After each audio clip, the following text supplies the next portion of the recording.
Hi everyone, it's Manaz, and I'm just gonna do a quick astrology video touching on some themes that I talked about in my last video. So in my last video, I mentioned how Venus is actually the planet of love and Pluto is how we evolve, but in relationships, we do need Pluto and Venus there. I want to talk a little bit about the individual birth chart. Now, in the individual birth chart, what we do is we look at the houses that actually represent the relationships.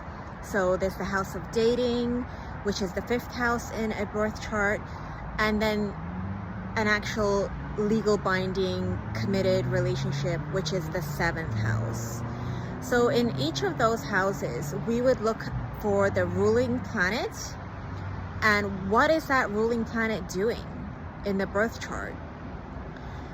On top of that, we would have to look at what transits are affecting the 5th and 7th houses. So for example, I have the outer planets Pluto, Neptune, and Uranus in my 1st, 2nd, and 3rd house, which means that by my age right now, I have experienced Neptune transiting all the way up until my 7th house, which is where it is right now. It's currently retrograde, but it's going to be in my 7th house for the next 14 years, I believe. And I've had Uranus go through my 5th house, my 6th house, it's gone through my 7th house, and it's decimated my 8th house of finances. Like, it's crazy. And it's in my 9th house now. So when those outer planets are transiting your houses of companionship and partners and relationships and dating, you're gonna really feel the effects. So, I gave myself grace when I was able to look back at the past, let's say, since the 90s, okay? Since then, I have had some brutal transits. When Neptune was in my 5th house, oh my gosh. Imagine the planet of illusion and delusion in your dating house. So I'm not gonna be meeting like good quality partners during that time, especially given my age, especially given the other blockages I had with self-esteem and Saturn. And then I had Uranus going through my 7th house for like 7 years.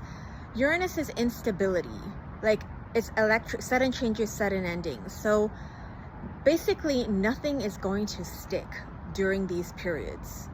And I went through those periods back to back for like decades.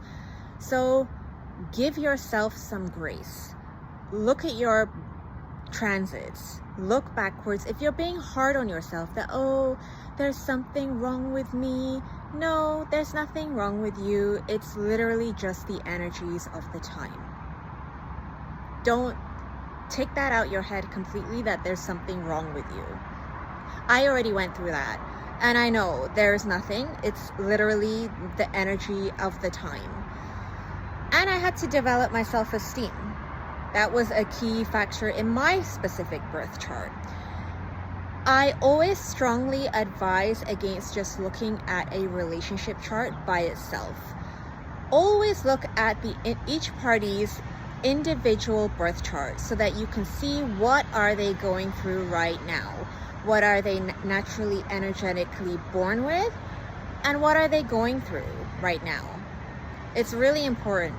You can have a really amazing relationship chart, but one partner can be going through like extreme depression, and you'll be sitting there wondering like, what's wrong with my relationship? There's nothing wrong with your relationship necessarily. Your partner is going through a tough time. That's what's going on. So be very careful if you go online or you ask people to look at your relationship charts. Always please look at your individual birth charts too, and always look at what's going on for each individual party in that present moment, before looking at the relationship chart or in conjunction with looking at the relationship chart.